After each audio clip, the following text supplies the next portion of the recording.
নমস্কার। কথায় কথায় কথামৃত অনুষ্ঠানের ৩৪৩তম পর্বে আপনাদের স্বাগত। আপনারা এই অনুষ্ঠান দেখছেন প্রাণারাম বাংলা ইউটিউব চ্যানেলে, যেখানে সপ্তাহে ৬ দিন সোম থেকে শনিবার সম্প্রচারিত হয় কথায় কথায় কথামৃত, আর কোষ্ঠীপাথর প্রাণারাম ইউটিউব চ্যানেলে রবিবার থাকে শ্রী শ্রী মায়ের কথা। সবগুলি অনুষ্ঠানই শুরুর সময় রাত্রি ৯টা।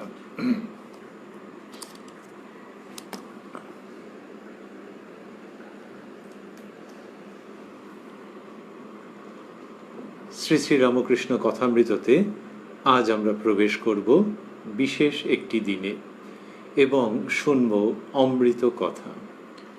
প্রবেশ করব শ্রী শ্রী রামকৃষ্ণ কথামৃততে, যার সূচনায় কথামৃতকার শ্রীযুক্ত মহেন্দ্রনাথ গুপ্ত বা শ্রীম বা মাস্টার মহাশয় উদ্ধৃত করেছেন, তব কথামৃতং তপ্ত জীবনং কবিভিরীড়িতং কল্মষাপহং শ্রবণমঙ্গলং শ্রীমদাততং ভুবি গৃণন্তি ये ভূরিদা জনাঃ। বিশেষ একটি দিন এই জন্যে যে এই দিনে ভগবান শ্রীরামকৃষ্ণের পুণ্য কথা যেমন উপস্থাপিত হয়েছে, কথামৃত যেমন বর্ষিত হয়েছে, তেমনি সেই কথামৃত বর্ষণকারী শ্রীরামকৃষ্ণের কৃপায় কথামৃতকার শ্রীযুক্ত মহেন্দ্রনাথ গুপ্ত বা শ্রীম মহাশয় কি অপূর্বভাবে শ্রীরামকৃষ্ণের বর্ণনা দিয়েছেন, কতকটা অবতরণিকার মতো করে। সেই জায়গাটি আমরা প্রথমে পাব। কথামৃতে ঠাকুর শ্রীরামকৃষ্ণ সম্পর্কে মাস্টার মহাশয় বা কথামৃতকারের যে অনুভূতি ব্যক্ত হয়েছে, যে মন্তব্য, যে ইঙ্গিত, যে স্তুতি, যে অপূর্ব বন্দনা ধ্বনিত হয়েছে, তার মধ্যে অন্যতম এই অংশটি যেখানে আজকে আমরা প্রবেশ করছি। মাস্টারমশাই লিখছেন, চলো ভাই আবার তাকে দর্শন করিতে যাই, সেই মহাপুরুষকে, সেই বালককে দেখিব, সেই মহাপুরুষকে, সেই বালককে দেখিব, যিনি মা বই আর কিছু জানেন না, যিনি আমাদের জন্য দেহ ধারণ করে এসেছেন। তিনি বলে দেবেন কি করে এই কঠিন জীবন সমস্যা পূরণ করতে হবে। লিখছেন, চলো ভাই, পাঠক পাঠিকা, ছেলে হোক মেয়ে হোক, সকলকে মাস্টারমশাই ওই রকম সস্নেহে ভ্রাতৃবৎ ভগিনীবৎ জায়গার থেকে তাদেরকে দেখে যেন এইরকম বলছেন, চলো ভাই। অনেক সময় মেয়েদেরকেও ওরকম বলা হয়। তো যেভাবেই হোক না কেন, মাস্টারমশাইয়ের এই মনোভাব যে আমি তো যাবই, আর চলো ভাই তোমরাও চলো, তোমরাও যাবে কি জন্যে? চলো ভাই আবার তাকে দর্শন করিতে যাই। এই যে আবার তাকে, তাহলে দক্ষিণেশ্বরে শ্রীরামকৃষ্ণকে দর্শন আগে অনেকবার হয়েছে। মাস্টারমশাই 1882 সালের সেই ফেব্রুয়ারি মাসের দিক থেকে ঠাকুরকে দর্শন করছেন। সেই সময় থেকে কথামৃততে বিভিন্ন দিনের বর্ণনা রয়েছে। আবার আজকে যাব, চলো ভাই তোমরাও চলো। ভঙ্গিটি হচ্ছে কতকটা এরকম যে যেন আগে যারা যাওনি তারা আজকে চলো, অথবা আগে যারা গেছো তারাও চলো, শোনো না একটুখানি ওর সম্পর্কে বলবো। এই রকম ভঙ্গি মাস্টারমশাইয়ের, চলো ভাই আবার তাকে দর্শন করিতে যাই। যখন কথামৃত রচনা করছেন তখন অনেক বছর আগে ঠাকুর শ্রীরামকৃষ্ণ স্থূল দেহ ত্যাগ করেছেন। তার স্থূল দেহান্তের 5 বছর, 10 বছর, 15 বছর বাদে মাস্টারমশাই বিভিন্ন সময় কথামৃত রচনা করেছেন, তো অল্প অল্প করে। তাহলে যখন রচনা করছেন তখন তো তিনি স্থূল দেহে নেই, সে তো আর বলার অপেক্ষা রাখে না। কিন্তু মাস্টারমশাই লিখলেন, আবার তাকে দর্শন করিতে যাই। ওই জন্যই আমরা ভাবছিলাম যে ঠাকুর শ্রীরামকৃষ্ণের কৃপাতেই এই অবতরণিকা রচিত, যে এই কথামৃতের মধ্য দিয়ে যা কিছু তোমরা শুনবে, যা কিছু তোমরা তার সম্বন্ধে ভাববে, তোমাদের যে আনন্দ হবে, সেই সব কিছুর মধ্য দিয়ে যেন তোমাদের তাকে দর্শন হয়। এই সব কিছুর মধ্য দিয়ে যেন তাকে দর্শন করিয়ে দেওয়াই, তার দর্শন করিয়ে দেওয়াই কথামৃতের উদ্দেশ্য, কথামৃতের লক্ষ্য, কথামৃতের মনোগত বাসনা, যে ঠাকুরকে যেন এরা দর্শন করতে পারে। চলো ভাই, মাস্টারমশাই লিখছেন, চলো ভাই আবার তাকে দর্শন করতে যাই, সেই মহাপুরুষকে, সেই বালককে, যিনি মা বই আর কিছু জানেন না। তো মহাপুরুষের পরেই বালক বলছেন, এটিও মাস্টারমশাই বহুবার বলেছেন কথামৃতর মধ্যে, যে পঞ্চম বর্ষীয় বালকের মতো। তো তিনি মহাপুরুষ, এটি যখন মনে পড়ছে, যখন কলম ধরে তিনি লিখছেন, তখনই যেন একই সঙ্গে মনে পড়ছে যে তিনি বাচ্চা ছেলেও বটে, এবং সেই বাচ্চা ছেলের যে ভাবটা সেটা কিছু কম নয়, এতটাই যে মহাপুরুষ বলার পরেই সেই বাচ্চা ছেলের কথাটা বলেনি, তবে ঠিক ঠিক হয়। সেই মহাপুরুষকে, সেই বালককে দেখিব, যিনি মা বই আর কিছু জানেন না। তাহলে ওই বালক তো, বালক বাচ্চা ছেলে যেরকম মা ছাড়া আর কিছু জানে না, খেতে বসতে উঠতে সব কিছুতে মা, মাকে ভালোবাসে। আবার লোকে হাসে মুখ টিপে টিপে, কিরকম, যে যখন মা একটু লুকিয়ে থাকে বা মা একটু অন্যদিকে মুখ ফিরিয়ে থাকে, তখন সব কিল চর মারতে আরম্ভ করে, ওই ছোট ছোট হাতে একেবারে, উড়ে বাপরে কি মারছে, মা বলে দাঁড়া দাঁড়া দাঁড়া, দিচ্ছি দিচ্ছি দিচ্ছি। এই শ্রীরামকৃষ্ণ মায়ের জন্য যেন হাত পা ছুঁড়ে ব্যাকুল হন। তিনি কিরকম কাতর ভাবে মায়ের কাছে কথা বলেন, মায়ের সঙ্গে কথা বলেন, মায়ের কাছে মনের আরতি নিবেদন করেন, ঠিক মা ছেলের যেরকম সম্পর্ক। তাহলে ওই যে বলেছেন তো, সেই বালককে দেখিব, তার সঙ্গেই এসে গেল যিনি মা বই আর কিছু জানেন না।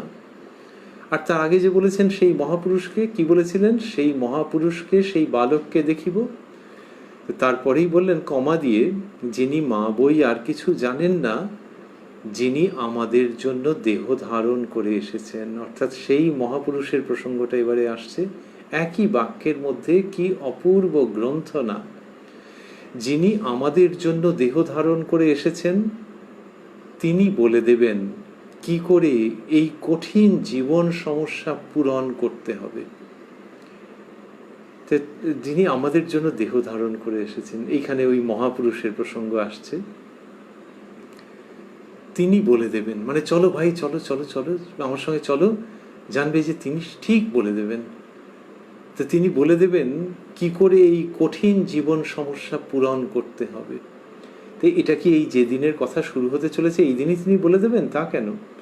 মাস্টারমশাইয়ের ওই ভঙ্গি, যে তার কাছে গেলে ওই জীবন সমস্যা কি করে পূরণ হয়, সেই সব অমৃত কথা শুনতে পাওয়া যায়। অতএব চলো চলো চলো, পড়ো পড়ো, ভাবো ভাবো, অন্তরে তাকে ধারণ করো করো, এই হচ্ছে মাস্টারমশাইয়ের ভাব।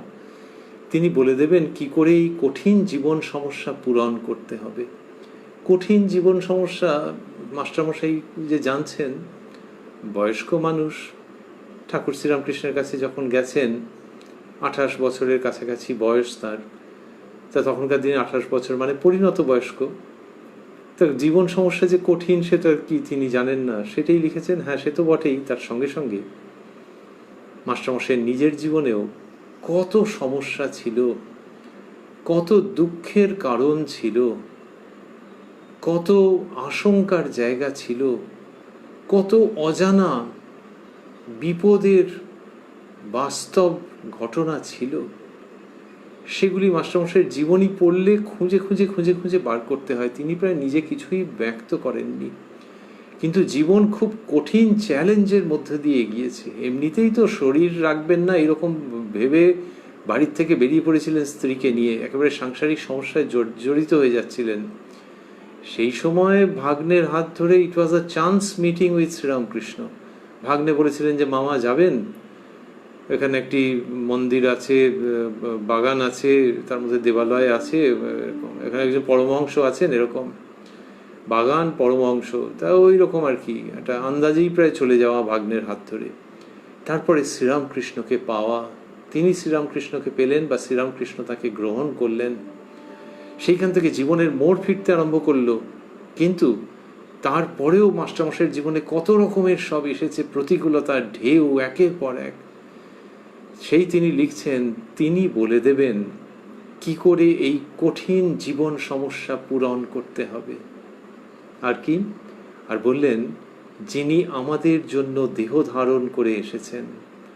এই যে যিনি আমাদের জন্য দেহ ধারণ করে এসেছেন, কেউ যখন কোথাও বেড়াতে যায়, অন্য কোনো সিরিয়াস কাজে যায়, গায়ে একটা জামা দিয়ে গেল, যে বেড়াতে গেলে একরকম, সিরিয়াস কাজে গেলে একরকম, ছাদে গেলে একটা অন্য গেঞ্জি পরে গেল, তো গেঞ্জি হোক, জামা হোক, কাপড় হোক, যাই হোক, একটা কিছু গায়ে দিয়ে বেরোচ্ছে, ওইটাকে গায়ে ধারণ করছে। তেমনি সেই সচ্চিদানন্দ এই মানুষ রূপটি ধারণ করেছেন। ভেতরে সেই তিনি, সেই পূর্ণ ব্রহ্ম, তিনি এই গায়ের জামার মতো, জামা পরলে গাটা দেখতে পাওয়া যায় না, তো সেই রকমভাবে এই মানুষ রূপ ধারণ করেছেন। যিনি আমাদের জন্য দেহ ধারণ করে এসেছেন, তাহলে কি তিনি কিছু লুকোতে চাইছেন? তা নয়।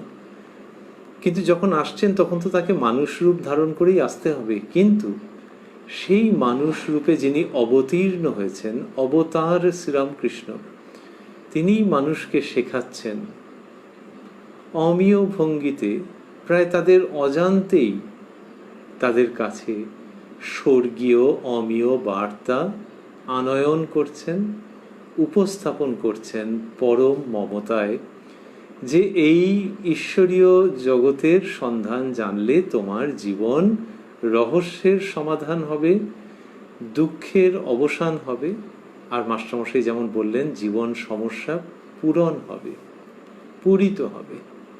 তো সেইটা তিনি অবতীর্ণ হচ্ছেন তো এই মানুষ দেহ ধারণ করে। মাস্টারমশাই লিখলেন, যিনি আমাদের জন্য দেহ ধারণ করে এসেছেন। তাহলে এই যে দেহ ধারণ করে যিনি আসেন, তাকেই বলা হয় অবতার, আর তার ওই আশাকেই বলা হয় অবতরণ। আর মাস্টারমশাই যেটি লিখছেন সেটি অবতরণিকা। বলছেন, তিনি বলে দেবেন কি করে এই কঠিন জীবন সমস্যা পূরণ করতে হবে, কি করে এই কঠিন জীবন সমস্যা পূরণ করতে হবে। সন্ন্যাসীকে বলে দেবেন, গৃহীকে বলে দেবেন। অবারিত দ্বার, দক্ষিণেশ্বরের কালীবাড়িতে আমাদের জন্য অপেক্ষা করছেন, চলো চলো তাকে দেখব। বললেন, সন্ন্যাসীকে বলে দেবেন, গৃহীকে বলে দেবেন। কথামৃতর মধ্যে যা পাওয়া যাচ্ছে, ভগবান শ্রীরামকৃষ্ণের শ্রীমুখ নিঃসৃত বাণী, মাস্টারমশাইয়ের বক্তব্য, এবং কত যথার্থ, যে সন্ন্যাসীর যে জীবন সমস্যা তার সমাধান এখানে আছে, গৃহীরও আছে। সন্ন্যাসীকে বলে দেবেন, গৃহীকে বলে দেবেন। বিস্ময় চিহ্ন আছে বাক্যটির শেষে। এ কি সহজ কথা, যে যিনি সন্ন্যাসীকে বলে দেন, বলে দেন মানে কি, সুমহান উপদেশ প্রদান করেন, দিগদর্শক বাণী প্রদান করেন, আশ্রম জীবন সার্থক করবার ঔষধ ও পথ্য থরে থরে উপস্থাপন করেন, সেইটি সন্ন্যাসীকে যিনি করেন, তিনি আবার গৃহীকেও করেন। এইটা ভারতবর্ষে যেমন হয়নি তা নয়, কিন্তু যার কাছে এতজন যাচ্ছেন, তিনি সন্ন্যাসীকেও বলে দেন, আবার গৃহীকেও বলে দেন। এর মধ্যে অবাক হওয়ার কারণ আছে তো, মাস্টারমশাই বিস্ময় চিহ্ন দিচ্ছেন। তো শ্রীরামকৃষ্ণের কাছে কি প্রচুর সন্ন্যাসী গেছেন নাকি? তার দেহাবসানের পর যারা তার নামে ঘর ছেড়েছেন, সন্ন্যাসের ত্যাগের, ঈশ্বর প্রণিধানের জীবন বরণ করেছেন, সেটি তো তাদেরকে দেখে মাস্টারমশাই তো বিস্মিত হয়ে গেছেন। ঠাকুর সন্ন্যাস জীবনের কথা বলেছেন, সন্ন্যাসের আদর্শকে কিভাবে উপস্থাপন করেছেন ও তার আন্তর রহস্য উদ্ঘাটন করেছেন, সেটির থেকেই মাস্টারমশাই বলতে পারেন যে সন্ন্যাসীকে বলে দেবেন। কিন্তু তার উপরে যেটি, সেটি যেন আরো গুরুত্বপূর্ণ। কি? যে ওই তার কথাগুলিকে অবলম্বন করে নরেন্দ্রনাথের নেতৃত্বে এতগুলি ছেলে, এদেরকে তো আমি দেখেছি, এদের মধ্যে কেউ কেউ আমার প্রত্যক্ষ ছাত্র, এই এতগুলি ছেলে সন্ন্যাসের জীবনকে গ্রহণ করছে, তার জন্য দৃঢ় সংকল্প তারা। তাহলে তিনি যা বলেছেন আমি তো শুনেছি সন্ন্যাসীর বাণী রূপে, আর এরা নিজেদের জীবনে সেটিকে অবলম্বন করে দেখো কোন একটা অজানা আনন্দপূর্ণ কিন্তু কতকটা অনিশ্চিত জায়গায় ঝাঁপ মেরে দিল। এই অনিশ্চিত মাস্টারমশাইয়ের তো মনে হয়ে থাকতেই পারে। তো সেই যে ব্রত, সেই যে সন্ন্যাসের জীবন, সেইখানে তারা ঝাঁপ মেরেছে তার অমীয় কথাকে অবলম্বন করে, তার শ্রী পাদপদ্ম স্মরণ করে। তাই বলছেন যে সন্ন্যাসীকে বলে দেবেন, গৃহীকে বলে দেবেন। আর গৃহীকে যে বলেছেন তার তো অন্যতম দৃষ্টান্ত মাস্টারমশাই স্বয়ং। মাস্টারমশাই তো নবজীবন লাভ করেছেন ঠাকুর শ্রীরামকৃষ্ণের কাছে এসে, তার নতুন জন্ম হয়েছে। এই যে অবতরণিকা তার মধ্যেই রয়েছে, যে তার দেখবার চোখ হয়ে গেছে, সেই চোখ দিয়ে কি অপূর্ব দৃশ্য তিনি দেখছেন। অলৌকিক কিছু নয়, কিন্তু পরিচিত দৃশ্যকে নবতম ব্যঞ্জনায় সুশোভিত সুমণ্ডিত রূপে মাস্টারমশাই দর্শন করছেন। তিনিই লিখছেন সন্ন্যাসীকে বলে দেবেন, গৃহীকে বলে দেবেন। তা মাস্টারমশাই ছাড়াও আরো কত গৃহী মানুষ শ্রীরামকৃষ্ণের কাছে উপস্থিত হয়েছেন, কত তাপদগ্ধ গৃহস্থ উপস্থিত হয়েছেন, সন্তান হারা জননী উপস্থিত হয়েছেন, জনক উপস্থিত হয়েছেন। তো মাস্টারমশাই পরবর্তীকালে যখন লিখছেন তখন তো তিনি বলবেনই যে সন্ন্যাসীকে বলে দেবেন, গৃহীকে বলে দেবেন, অবারিত দ্বার। তার ওখানে যেতে গেলে কোনো অসুবিধে নেই। শ্রীরামকৃষ্ণের যে ঘরের দরজা, 4টি দরজা খোলাই থাকতো, আক্ষরিক অর্থেও অবারিত দ্বার, দরজা বন্ধ করা নয়, কাউকে বারণ করা হচ্ছে না। এমনকি সেই অবারিত দ্বারের মধ্য দিয়ে যারা প্রবেশ করেছেন ঘরে, দুপুরের দিকে হয়েছে, আমরা আগে দেখেছি একাধিক ক্ষেত্রে যে শ্রীরামকৃষ্ণ বিশ্রাম নিচ্ছেন, একটু নিদ্রা মতো এসেছে, সেই সময় কেউ এসছেন, তিনি নিজে সংকুচিত হয়ে চলে যেতে চাইছেন, ঠাকুর যেতে দিচ্ছেন না। তিনি হয়তো বলছেন এসেই যে আপনি বিশ্রাম করবেন, তাহলে আসি। ঠাকুর বলছেন না, বিশ্রাম তা কিছু নয়, উনি এখন ঘুমুবেন, এসব রজগুণের কথা নিজেই বলছেন। বলতে বলতে কথা বলতে আরম্ভ করছেন, ওমা কথা বলা মানে সঙ্গে সঙ্গে কথামৃত বর্ষিত হচ্ছে, এটা ওটা সেটা কথা নয়।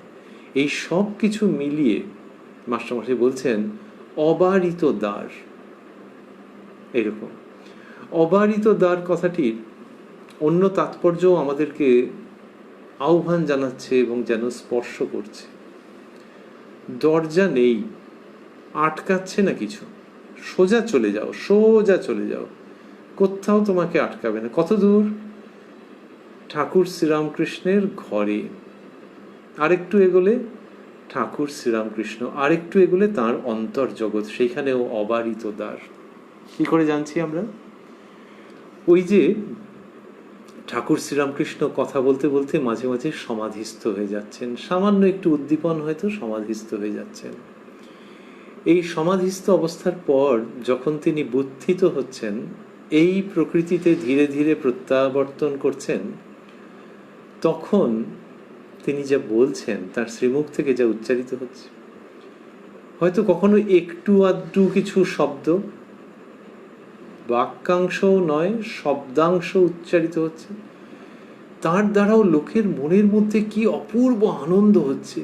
তুই একটুখানি শুনেই আনন্দ হলো, হয়তো রামের নাম করলেন কি কৃষ্ণের নাম করলেন, একটা দীর্ঘশ্বাস পড়ল, তাতে এত আনন্দ। হ্যাঁ, হয়েছে তো। মাস্টারমশাই লিখেছেন ভক্তেরা প্রত্যক্ষদর্শী, তাদের সেই অভিজ্ঞতা হয়েছে। কেন এরকম হচ্ছে?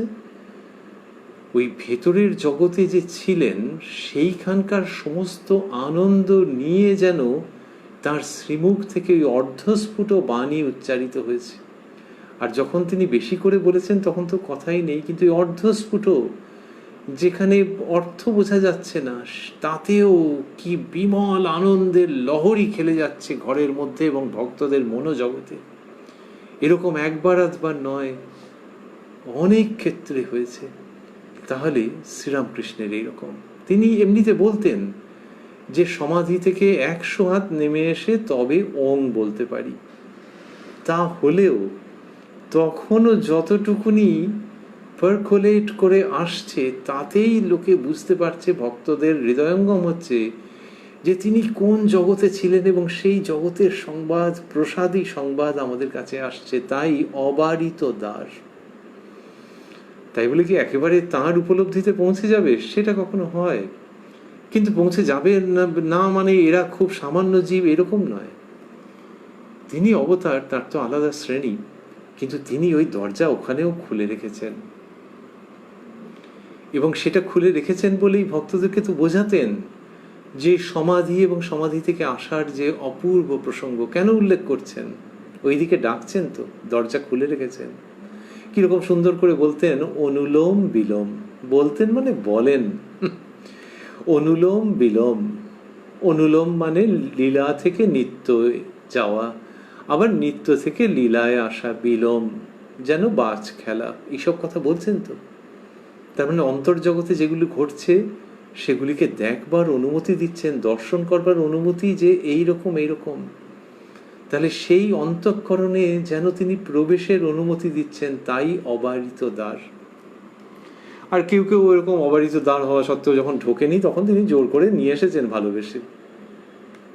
স্বামী যোগানন্দজি প্রথমবার দর্শন করে ভেবেছিলেন, দেখেছেন, দেখে ভেবেছেন যে বাগানের মালি, আর বলেছেন এই ফুলটা পেরে দেবে। তিনিও অবলীলাক্রমে পেরে দিয়েছেন। তারপরে যোগিন জানতেন যে এখানে একজন আছেন এরকম। একদিনকে এদিক ওদিক ঘুরতে ঘুরতে মন্দিরের মধ্যে ঠাকুরের ঘরের বাইরে গিয়ে রে ভয়ে কাঠ হয়ে গেছেন যে এই সেই তো বলছে। আর সব গণ্যমান্য লোক দেখলেই বোঝা যাচ্ছে, টপ করে লুকিয়ে পড়ে দরজার পাশে। আর ঠাকুরের কি হয়েছে কি জানি। তারপরে একজন লোক তিনি বেরিয়েছেন, বেরিয়ে বলছেন যে উনি বললেন যারা যারা বাইরে আছে তাদের ডেকে ভেতরে নিয়ে যেতে। যোগিন দেখছেন যে বাইরে তো ওই একটি তিনি মূর্তি, আর তো কেউ নাই। তখন একটু সংকোচে, একটু ভয়ে ভয়ে গুটগুট গুটগুট করে ঢুকেছেন। এইরকমই তো বর্ণনা পাওয়া যায়, সেই সংকোচের কথা তিনি নিজেই ব্যক্ত করেছেন। তো এই বাইরে যারা আছে তাদেরকে তো তিনি বাইরে থাকতে দেননি, ভেতরে ডেকে নিয়েছেন। তাই অবারিত দ্বার। যে দেখো দেখিনি কি মুশকিল, দরজা খোলা রয়েছে তবু সে ছেলে ঢুকছে না। ওই একদিন আমাকে কি বলেছিল, আরে আমি তো কিছু বলিনি, মনেও করিনি, ফুলটা তো পেরে দিয়েছিলাম, তাহলে আসছিস না কেন? একটা লোককে পাঠিয়েছেন যে বাইরে যারা আছে তাদেরকে নিয়ে এসো। যোগানন্দকে নিয়ে গেছেন তখনকার যোগীন্দ্রনাথ। তেমনি একালেও তিনি ওইভাবেই ডাকছেন। কাকে দিয়ে ডাকছেন কি জানি, কখনো মাকে দিয়েই বোধহয় ডাকছেন একালে। কেউ মায়ের কথা পড়তে পড়তে ঠাকুরের দিকে, কখনো স্বামীজিকে দিয়ে, কেউ স্বামীজি পড়তে পড়তে ঠাকুরের দিকে, কখনো হয়তো ব্রহ্মানন্দ শিবানন্দ আদি সন্তানদের মাধ্যমে, যে তাদের কথা পড়তে পড়তে কারো কাছে শুনেছে তার কথা, ব্রহ্মানন্দজির কথা, সেই তার কথা পড়তে পড়তে ঠাকুর শ্রীরামকৃষ্ণের কথা জানতে পারল। এরকম নানান রকম ভাবে তিনি ডাকছেন। আর একটি ব্যবস্থা অবলম্বন করেও খুব তিনি ডেকে নিচ্ছেন, সেটি শ্রী শ্রী রামকৃষ্ণ কথামৃত। কথামৃতের মধ্য দিয়েও ঠাকুর অহরহ নিত্য নতুন মানুষজনকে ডাকছেন যে এই ওরা বাইরে কেন, যেন মাস্টারমশাইকে সেই ভার দিয়েছেন। কথামৃতের মাধ্যমে সেটি রূপায়িত হচ্ছে, যেই যারা বাইরে আছে তাদেরকে নিয়ে এসো, যারা বাইরে আছে বাঙালি তাদেরকে নিয়ে এসো, যারা বাইরে আছে অবাঙালি তাদেরকে ওই যে কথামৃতের অনুবাদ হয়েছে তার মধ্য দিয়ে নিয়ে এসো। অভারতীয় কতজন নিয়ে আসছেন। জাপানি ভাষা, আমাদের সঙ্গে কিছু মেলেই না। তাতে কথামৃতের অনুবাদ হয়েছে। কত মানুষ সেই সব পড়ে ঠাকুরের পরম ভক্তে পরিণত হয়েছেন, ত্যাগের জীবনকে গ্রহণ করেছেন। তো সেই শ্রীরামকৃষ্ণ যে নানানভাবে এই কথামৃতের মধ্য দিয়ে ডাকছেন, সে তো ভেবে আনন্দ আছে। তো বললেন মাস্টারমশাই, এই যে সন্ন্যাসীকে বলে দেবেন, গৃহীকে বলে দেবেন, অবারিত দ্বার দক্ষিণেশ্বরের কালীবাড়িতে আমাদের জন্য অপেক্ষা করছেন, চলো চলো তাকে দেখব। এই যে দক্ষিণেশ্বরের কালীবাড়িতে তিনি বলছেন যে ঠাকুর আমাদের জন্য অপেক্ষা করছেন। এই এত বছর বাদে, তাঁর স্থূল দেহের অবসানের এত বছর বাদে লিখছেন, আর বললেন দক্ষিণেশ্বরের কালীবাড়িতে আমাদের জন্য অপেক্ষা করছেন। তার মানে ঠাকুর অপেক্ষা করছেন ভক্তেরা কখন আসবেন বলে। আচ্ছা, তিনি কি শুধু দক্ষিণেশ্বর কালীবাড়িতেই অপেক্ষা করছেন? মাস্টারমশাইয়ের বলার উদ্দেশ্য যে তিনি সর্বত্র। আর এই যে তারিখটির কথা বলবেন, আজকে আমরা তার মধ্যে ঢুকবো কিনা জানি না ঠাকুরের প্রসঙ্গে, কিন্তু অবতরণিকার মধ্যেও তো ঠাকুরই রয়েছেন, ঠাকুর ঠাকুর এবং ঠাকুর। এই যে দিনটির কথা বলছেন, এই দিন তিনি সশরীরে দক্ষিণেশ্বরে অবস্থান করছিলেন, সেই জন্য মাস্টারমশাইয়ের এরকম বর্ণনা, কিন্তু বোঝাই যায় যে ঠাকুর শ্রীরামকৃষ্ণ রয়েছেন, তিনি অপেক্ষা করছেন, সেটি বড় কথা। মাস্টারমশাই লিখলেন, অবারিত দ্বার দক্ষিণেশ্বরের কালীবাড়িতে আমাদের জন্য অপেক্ষা করছেন, চলো চলো তাকে দেখব। চলো চলো কেন? ওই যে যদি একটু দ্বিধা সংকোচ থাকে, যে কিনা ভাবছে যে আচ্ছা সংসারের দিকগুলো একটু এই এই কাজগুলো করে টোরে, আরে হবে, চলো চলো চলো তাকে দেখব, এইরকম মাস্টারমশাইয়ের ভঙ্গি। চাইছেন না এমন যে সংসারের কাজ খুব এলোমেলো হয়ে যাক, বিপর্যস্ত হয়ে যাক, কিন্তু তোমার মনের মধ্যে একটু ইচ্ছে তো আছে। এই ইচ্ছে কি সহজে হয়? কত জন্ম জন্মান্তরের স্বীকৃতিতে এরকম ইচ্ছে হয়, চলো চলো চলো আগে তাকে দেখব, দেখে জীবন তুমিও সার্থক করবে, আমিও সার্থক করব, চলো চলো তাকে দেখব। তারপরে উদ্ধৃতি চিহ্নের মধ্যে গানের পংক্তি লিখছেন, অনন্ত গুণাধার প্রসন্ন মূরতি, শ্রবণে যার কথা আঁখি ঝরে। যার কথা শুনলে চোখ দিয়ে জল পড়ে গো। অনন্ত গুণাধার প্রসন্ন মূরতি, কি অদ্ভুত প্রসন্ন মূরতি, হাসি হাসি মুখ তার, অথচ তার কথা শুনলে চোখে জল আসে। হ্যাঁ গো, সেই জন্যই তো যাবো, চলো চলো চলো, দেরি করো না। অনন্ত গুণাধার প্রসন্ন মূরতি, শ্রবণে যার কথা আঁখি ঝরে। চলো ভাই, অহেতুক কৃপা সিন্ধু প্রিয় দর্শন, ঈশ্বর প্রেমের নিশিদিন মাতোয়ারা, সহাস্যবদন শ্রীরামকৃষ্ণকে দর্শন করে মানব জীবন সার্থক করি। আবারও সেই সম্বোধন এলো, ভাই, চলো ভাই, অহেতুক কৃপা সিন্ধু প্রিয় দর্শন, ঈশ্বর প্রেমের নিশিদিন মাতোয়ারা, সহাস্যবদন শ্রীরামকৃষ্ণকে দর্শন করে মানব জীবন সার্থক করি। সহাস্যবদন, মাস্টারমশাই কথামৃততে প্রথম দিন দেখেছেন, কথামৃততে উল্লেখ করেছেন যে ঠাকুর সহাস্যবদনে হরি কথা কহিতেছেন। দ্বিতীয় দিন কামাতে যাচ্ছেন, নাপিত আসিয়াছে, ঠাকুর সহাস্যবদন। তৃতীয় দিন, চতুর্থ দিন বর্ণনায় আছে সহাস্যবদন কৃষ্ণকে। আর কি বললেন? চলো ভাই, অহেতুক কৃপা সিন্ধু। এই যে শ্রীরামকৃষ্ণের কথা বলছেন, অহেতুক কৃপা সিন্ধু, যে তার যে কৃপা, সেটা কেন বোঝা যায় না। আর বোঝা যায় না বলেই এত আনন্দ, এত আনন্দ। সব যদি দুয়ে দুয়ে চার হয়ে যেত তাহলে অতটা হতো না। কিরকম? একজনের জন্য একটা কিছু কাজ করে দিয়েছি, তার একটু সুবিধে হয়েছে, তার এক সপ্তাহ বাদে গেছি, আমাকে দেখেই তার খুব মুখ হাসি হাসি, ভালো লাগছে, আবার কারণটাও বুঝতে পারছি যে আমি যাই হোক একটা উপকার করেছি তার। কিন্তু যদি উপকার না করি, আর তিনি যেন আমার জন্যই বসেছিলেন, এরমভাবে তার মুখ আলোকিত হয়ে ওঠে, ওমা অহেতুক কৃপা, আমাকে এত ভালোবাসছেন, কিন্তু আমি তো জ্ঞান তো কিচ্ছু তার কোনো উপকারে আসিনি। শ্রীরামকৃষ্ণের ক্ষেত্রে হচ্ছে যে মাথায় বিরাট বোঝা নিয়ে আসা হয়েছিল, মুখমণ্ডল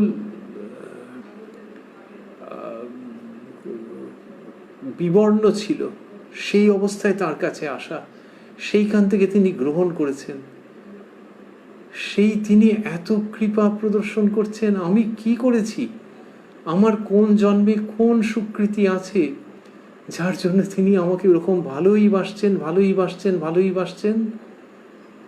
এবং সেই ভালোবাসাটা একটু আধটু নয়, আমি তার মধ্যে পড়ে গেছি, পড়ে ডুবে যাইনি গো, তার মধ্যে আমি অবগাহন স্নান করছি, আর ডুবও দিয়েছি। তারপরে ভয় করেনি, ডুব দিয়ে দেখছি কোনো তল পাচ্ছি না।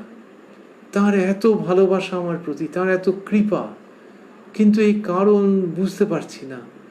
তিনি অহেতুক কৃপা সিন্ধু, সমুদ্র, কৃপার সমুদ্র, তারই মধ্যে আমি হাবুডুবু খাচ্ছি আনন্দে, মরছি না, মৃত্যুঞ্জয়ী আনন্দ লাভ করছি। আর কেন যে তার আমার প্রতি এরকম কৃপায় জানি না। তিনি অহেতুক কৃপা সিন্ধু। চলো ভাই, অহেতুক কৃপা সিন্ধু প্রিয় দর্শন। শ্রীরামকৃষ্ণকে এমনিতে দেখতে কি খুব ভালো নাকি? খারাপও নয়, কিন্তু আবার দেখতে ভালো বলতে আর এই ওইসব প্রসঙ্গ এখানে উঠছেই না। তাহলে কোনটা? ওই যাকে দেখলে আনন্দ হয়।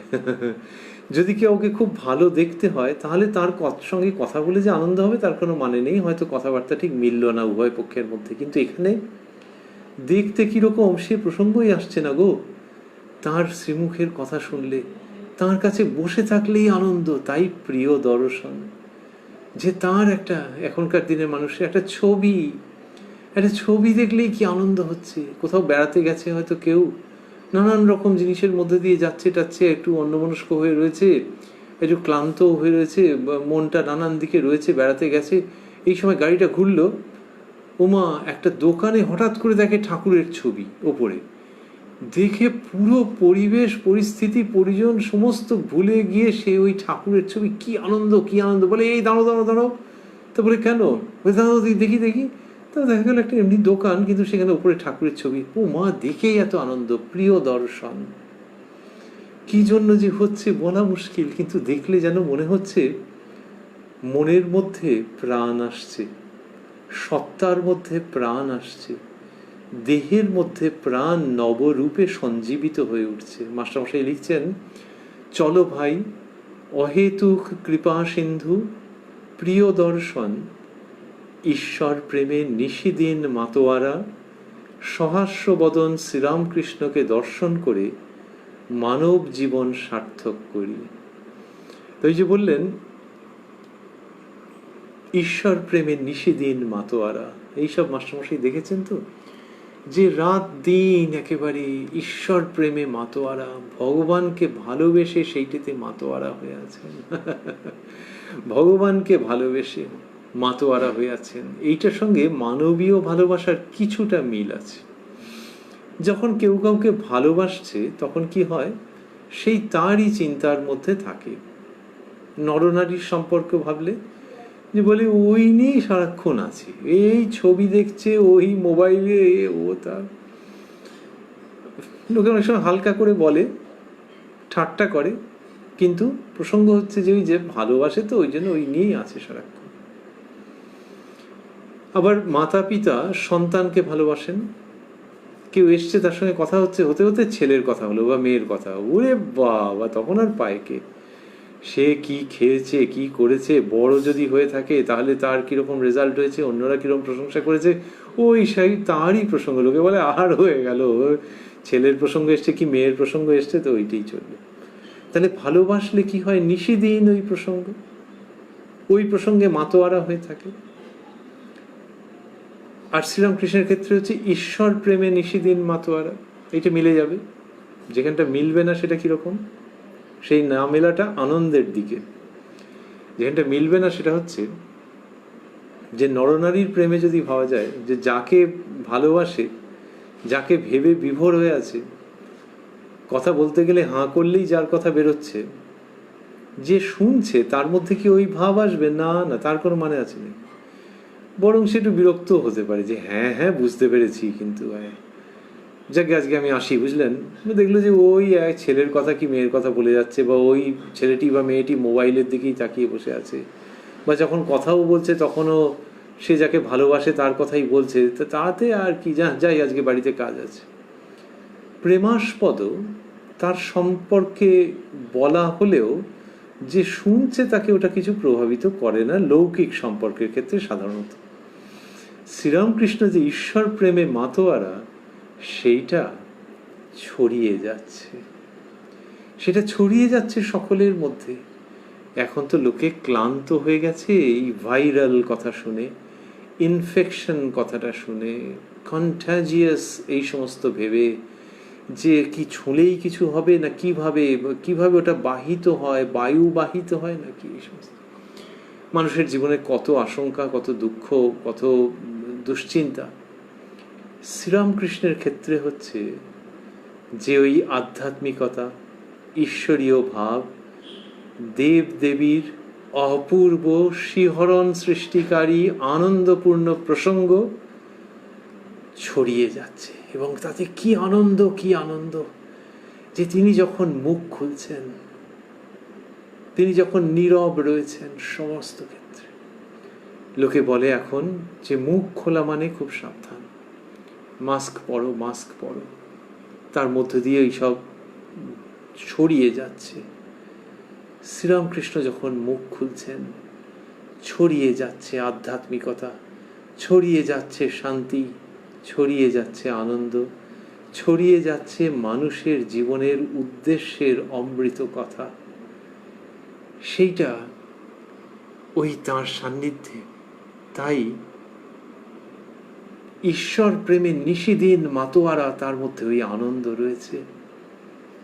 শ্রীরামকৃষ্ণই বলতেন ভাব মুখে, ওই ঈশ্বরীয় ভাব যেন মুখে লেগে রয়েছে। যদি আমরা খুব সহজভাবে কথাটিকেও নিই, তাহলেও তিনি যা বলেছেন তারই কাছে থাকি, যে ঈশ্বরীয় ভাব পুরোটা নিয়ে এই জগৎ সংসারে থাকা, সচ্চিদানন্দ বলি, ঈশ্বর বলি, সেই উত্তুঙ্গ ভাবকে ধারণ করে এই জগতে থাকা। সেই জন্যই তিনি যখন কথা বলেন তখন তার মধ্য দিয়ে মানুষজন সংক্রামিত, কথাটা মাথায় আসছে, হ্যাঁ সংক্রামিত, আধ্যাত্মিকভাবে সংক্রামিত হন এবং তাতে নবজীবন লাভ হয়।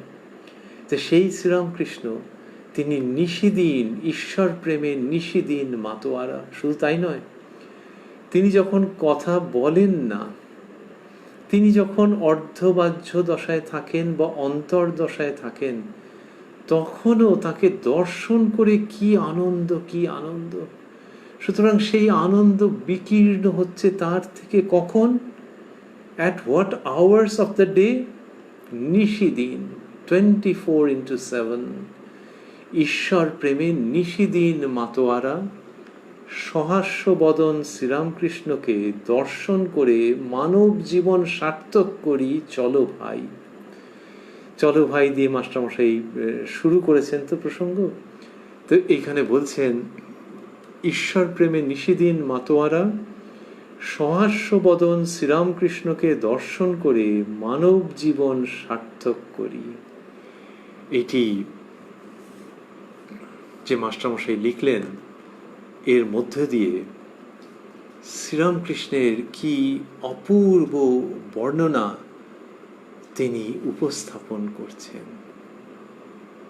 এর পরের যে জায়গাটি আমরা ভাবছি, দেখি, লিখছেন মাস্টারমশাই, আজ রবিবার 26শে অক্টোবর 1884, হেমন্তকাল,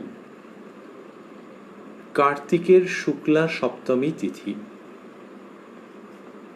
আগের দিন আমরা 20শে অক্টোবরের প্রসঙ্গ শুনেছি, এটি 26শে অক্টোবর। দুপ্রহর বেলা ঠাকুরের সেই পূর্ব পরিচিত ঘরে ভক্তেরা সমবেত হইয়াছেন। মাস্টারমশাই যখন লেখেন পূর্ব পরিচিত, এমনিতে যে হ্যাঁ এই ঘরের কথা আগে হয়েছে, আর একটি আছে, তিনি ওটা সংযোজন করে রেখেছেন পূর্ব পরিচিত ঘরে। তিনি কি ভেবে লিখেছেন আমরা কি করে বলবো, কিন্তু তিনি তো লেখেন না, আসলে ঠাকুর শ্রীরামকৃষ্ণ লেখেন, লিখে দিয়েছেন মাস্টারমশাইয়ের হাত ধরে। ওই যে পূর্ব পরিচিত, কত ভক্তের মনে হয় যে সেই যে ঠাকুরের ঘর, ওটি যে শুধু কথামৃতে মাস্টারমশাইয়ের বর্ণনা সূত্রেই পূর্ব পরিচিত তা নয়, এক এক সময় মনে হয় যেন কত জন্ম ধরে পূর্ব পরিচিত। ঠাকুর যেন মাস্টারমশাইয়ের হাত ধরে ওইটা লিখিয়ে দিয়েছেন। না হলে ওই সেই ঠাকুরের ঘর, সেই ঘর এসব লিখলেও তো হতো পূর্ব পরিচিত, কত পূর্ব থেকে সেটা বলা নেই। কিন্তু ভক্তদের জীবনে এক এক রকমভাবে সেটি প্রতিভাত হয়। লিখছেন মাস্টারমশাই, ঠাকুরের সেই পূর্ব পরিচিত ঘরে ভক্তেরা সমবেত হইয়াছেন। সে ঘরের পশ্চিম গায়ে অর্ধচন্দ্রাকার বারান্দা। এসব তো আগে বলা হয়েছে, আবার বলছেন? হ্যাঁ বলছেন। তো তাহলে যে পূর্ব পরিচিতই যদি হতো তাহলে আর এতটা বলতেন না। এই পূর্ব পরিচিত কিন্তু আরো বলতে হবে, আর একটু একটু ধরিয়ে দিচ্ছেন। আর আসল পূর্ব পরিচিত ওইখান দিয়েছে, হ্যাঁ হ্যাঁ হ্যাঁ, এই অনেক দিনের চেনা। সে ঘরের পশ্চিম গায়ে অর্ধচন্দ্রাকার বারান্দা, বারান্দার পশ্চিমে উদ্যান পথ উত্তর দক্ষিণে যাইতেছে। তাহলে ঠাকুরের ঘরের পশ্চিম দিকে যে অর্ধচন্দ্রাকার বারান্দা, যেটির পরে যেখানে দাঁড়ালে মা গঙ্গাকে দর্শন করা যায়, কিন্তু সেই ওই যে বারান্দা, ওখান থেকে যে ছোট ছোট সিঁড়ি আছে, ওইখান থেকে যদি নেমে যান, নেমে গিয়ে কি পাবেন? লোকের পথটা পাবেন, যে পথটা, যে রাস্তাটা কোন দিকে? উত্তর দক্ষিণে রয়েছে। মানে নহবতের দিক থেকে যদি কেউ বড় ঘাটের দিকে যেতে চান, তাহলে যে পথ। তারপরে মাস্টারমশাই লিখছেন, বারান্দার পশ্চিমে উদ্যান পথ উত্তর দক্ষিণে যাইতেছে। পথের পশ্চিমে, তার মানে আরেকটু মা গঙ্গার দিকে তাকালে, পথের পশ্চিমে মা কালীর পুষ্পোদ্যান, মা কালীর পুষ্পোদ্যান, তাহার পরেই পোস্তা, তৎপরে পবিত্র সলিলা দক্ষিণ বাহিনী গঙ্গা। তা বললেন যে পথের পশ্চিমে মা কালীর পুষ্পোদ্যান, কিরকম? মানে সবটাই যেন মা কালীর অধীনে, এরকমভাবে বলা। পথের পশ্চিমে, তাহলে পথের ঠিক পরেই আর কি, গঙ্গার দিকে তাকালে তারপরে পুষ্পোদ্যান আছে। পথের পশ্চিমে মা কালীর পুষ্পোদ্যান, তাহার পরেই পোস্তা, ওই যে অংশটুকুনি গঙ্গা এবং স্থলভাগের মধ্যে, তাহার পরেই পোস্তা, তৎপরে পবিত্র সলিলা দক্ষিণ বাহিনী গঙ্গা। পবিত্র সলিলা এবং দক্ষিণ বাহিনী গঙ্গা। দক্ষিণ বাহিনী গঙ্গা মানে কোন দিকে? ঠাকুরের ঘরের দিক থেকে তাকালে ডান দিক থেকে বাঁ দিকে, বাঁ দিকটি হচ্ছে দক্ষিণ দিক, মানে এখন ওই বেলুর মঠের দিক যেটি। তাহলে দক্ষিণ দিকে মা গঙ্গা প্রবাহিত হচ্ছেন, মানে সাগরের দিকে তিনি অগ্রসর হচ্ছেন। এটা ভাটার সময় এরকম থাকে, অপূর্ব দেখতে লাগে। ওই যে স্রোত যাচ্ছে দক্ষিণের দিকে, যে মা গঙ্গা যেন তাড়াতাড়ি করে ওই দক্ষিণের দিকে সাগরের সঙ্গে মিলিত হতে যাচ্ছেন। শ্রীরামকৃষ্ণের ঘরের কাছে এই যে মা গঙ্গা, মাস্টারমশাই অন্যত্র তার বর্ণনা দিয়েছেন, আমরা পড়েছি যে মা গঙ্গা যেন কত ব্যস্ত হয়ে সাগর সঙ্গমে যাচ্ছেন, আর শুধু পথিমধ্যে একবার এই মহাপুরুষের ধ্যান মন্দির দর্শন স্পর্শন করছেন, ধৌত করে দিয়ে যাচ্ছেন। এইরকম ভাবে আছে, কি অপূর্ব যে মা খুব ব্যস্ত সাগর সঙ্গমে উপনীত হওয়ার জন্যে, আর এই পথে তিনি ভুল করছেন না, তিনি সেই সুযোগ ছাড়ছেন না, তিনি একটা মুহূর্ত বিলম্ব করছেন না। মহাপুরুষের ধ্যান মন্দির দর্শন স্পর্শন এবং ধৌত করে দিয়ে যাচ্ছেন, কি অপূর্ব বর্ণনা। সেটি মাস্টারমশাই লিখলেন যে তৎপরে পবিত্র সলিলা দক্ষিণ বাহিনী গঙ্গা। মা গঙ্গা মাস্টারমশাইয়ের হৃদয়ের স্থান নিয়েছিল, এবং সেটি মাস্টারমশাই প্রকাশ করেছেন একটি চরিত্র রূপে। ভাষার মধ্যেও একটা অদ্ভুত ব্যাপার আছে। কিরকম? এই যে ভাষা যদি আমরা অনুসরণ করি, পথের পশ্চিমে মা কালীর পুষ্পোদ্যান, তাহার পরেই পোস্তা, তৎপরে পবিত্র সলিলা দক্ষিণ বাহিনী গঙ্গা। এই যে পবিত্র সলিলা দক্ষিণ বাহিনী গঙ্গা বলছেন, ভাষার মধ্যে বেগ চলে এসছে। তার আগে যেগুলি, সেগুলি একটা জায়গায় স্থিত, static, and now Mother Ganga appearing in a very dynamic ambience. পথের পশ্চিমে মা কালীর পুষ্পোদ্যান, পথের পশ্চিমে মা কালীর পুষ্পোদ্যান, তাহার পরই পোস্তা, তৎপরে পবিত্র সলিলা দক্ষিণ বাহিনী গঙ্গা। স্বামী বিবেকানন্দ শ্রীরামকৃষ্ণ সম্বন্ধে লিখেছিলেন যে বাণী তুমি বিনা পানি কণ্ঠে মোর। স্বামীজি সারা পৃথিবীকে চমকিত করেছেন, মুগ্ধ করেছেন, বিনয়াবনত করেছেন তার বক্তৃতা শৈলীর দ্বারা। সেই তিনি লিখছেন যে আমার কণ্ঠে বাণী তুমি বিনা পানি কণ্ঠে মোর। আমার কণ্ঠে যে বাণী সে তুমি, বিনা পানি। তো মাস্টারমশাইয়ের লেখনীতে সেই বিনা পানি শ্রীরামকৃষ্ণ সৃষ্টি করছেন শ্রী শ্রী রামকৃষ্ণ কথামৃত। শ্রীরামকৃষ্ণের প্রভাবে বললে কম হয়ে যাবে, শ্রীরামকৃষ্ণের ইচ্ছায় বললে কম হয়ে যাবে। শ্রীরামকৃষ্ণের প্রত্যক্ষ অংশগ্রহণে ও কৃপায় এই কথামৃতের প্রকাশ। সেইখানে এই ভাষার অপূর্ব সৌকর্য আমাদের দৃষ্টি আকর্ষণ করে ও শ্রদ্ধাবনত করে ও সারস্বত সাধনায় যেন প্রবৃত্ত করে। এইটি মাস্টারমশাই যে লিখছেন, তারপরেই লিখলেন ভক্তেরা অনেকেই উপস্থিত। এই যে ভক্তেরা উপস্থিত, তাদের মুখমণ্ডল কিরকম দেখাচ্ছিল, সেই বর্ণনা করতে করতে মাস্টারমশাই দক্ষিণেশ্বরের বর্ণনায় চলে আসবেন। সেইটির জন্য একটু সময় লাগবে। আজকে 45 মিনিট মতো হয়ে গেছে, আর 15 মিনিটে হবে না।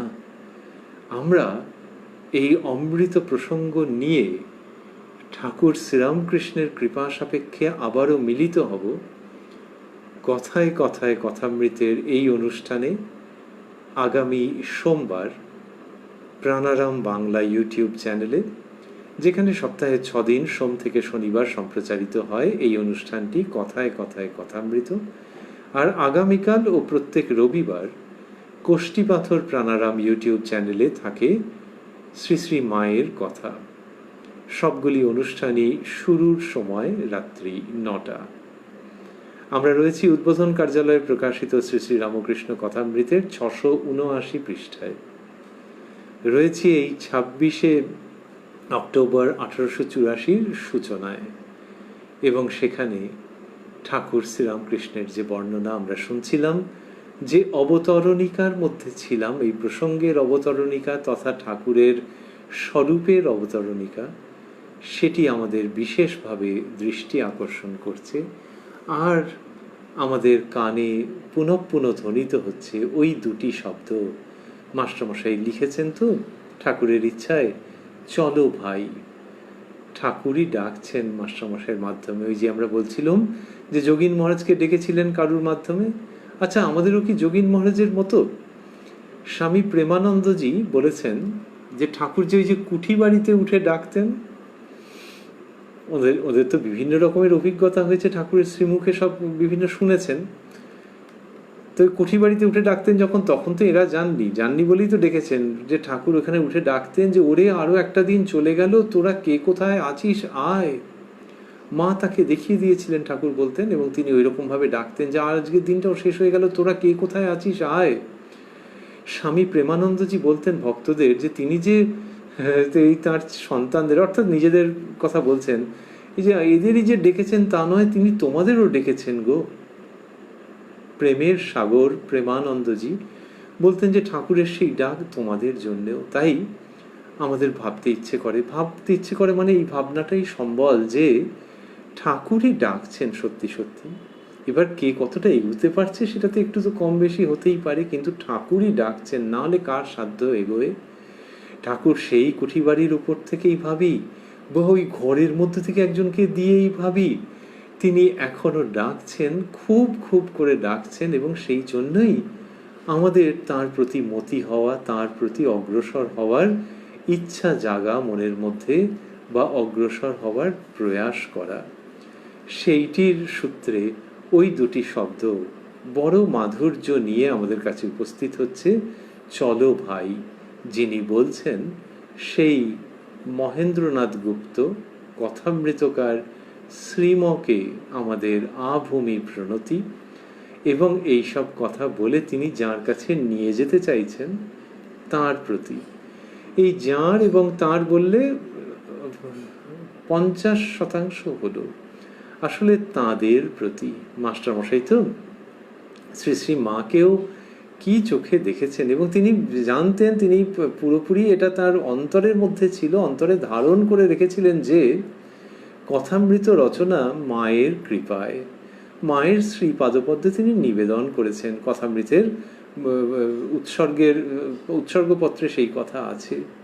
তো ওই মাস্টারমশাই চলো ভাই বলে যখন নিয়ে যাচ্ছেন কথামৃতের মধ্য দিয়ে, তখন আমাদের মনে হয় যে আসলে তিনি ঠাকুর এবং মায়ের শ্রীচরণেই আমাদেরকে নিয়ে যাচ্ছেন। তাই মাস্টারমশাইকে প্রণতি, আর চলো ভাই বলে তিনি আমাদেরকে যে ডাকছেন, মাস্টারমশাই তো তিনি লিড করছেন, তিনি আমাদের শিক্ষিত করছেন, তিনি আমাদের উন্নত করছেন, তিনি আমাদের ধন্য করছেন। তো তিনি চলো ভাই বলে যাঁদের কাছে নিয়ে যেতে চাইছেন, সেই ঠাকুর এবং মাকেও ওই মাস্টারমশাই ওই কথামৃতকে সাক্ষী রেখে, ঠাকুর, মা এবং অবশ্যই স্বামীজি, সেই দিব্যত্রয়ীকে ওই মাস্টারমশাই ও কথামৃতকে সাক্ষী রেখে আমাদের পুনঃ পুনঃ প্রণতি, সমগ্র জীবন ধরে প্রণতি, তাদের প্রতি শরণাগত হয়ে আমরা ওই মাস্টারমশাই আর কথামৃতের কথা ভাবতে ভাবতে তাদের শ্রীচরণ অবলম্বন করে জীবন তাদের শ্রীপাদপদ্মে উৎসর্গ করে দিতে চাই, যাতে তারা প্রসন্ন হন, তাদের কৃপা যেন আমাদের সেইভাবে সমর্থ করে এবং আমাদের জীবনকে ধন্য ও চরিতার্থ করে, এই প্রার্থনা। ওং নিরঞ্জনং নিত্যম অনন্ত রূপং ভক্তানুকম্পাধৃত বিগ্রহং বৈ ঈশাবতারং পরমেশমিড্যং তং রামকৃষ্ণং শিরসা নমামঃ।